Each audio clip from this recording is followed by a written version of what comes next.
most important thing to keep in mind when you're working with your school is that you're building relationships with the school personnel. So your child may or may not have an individualized education plan or a Section 504 service agreement, but the important point of that paperwork is not the goals or even the specially designed instruction.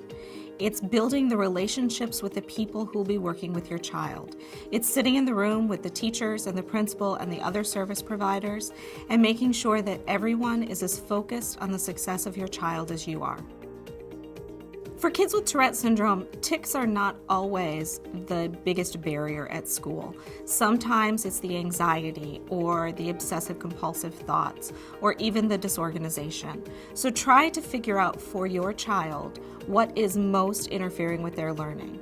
If we can focus on, say, the anxiety and bring that down, then your child will be more available for learning during the time that they're at school.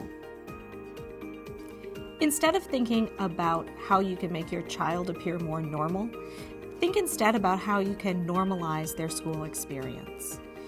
So despite all of the supports that you may have in place for your child, think about how does their school experience most closely match that of their peers. So for example, a child who may have difficulties with executive function and have difficulty keeping track of assignments and due dates.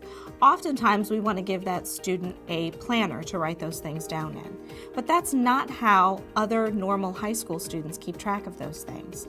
The more normalizing thing that they have is the cell phone they carry in their pocket, where they can learn to write notes or take pictures of things that they need to remember. Walking around the classroom, having a normal purpose for that.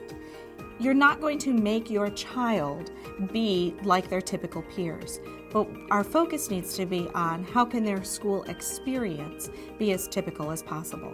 My takeaways for you would be focus on relationships over paperwork. Focus on the issues that are interfering with your child being available for learning, and focus on normalizing your child's school experience.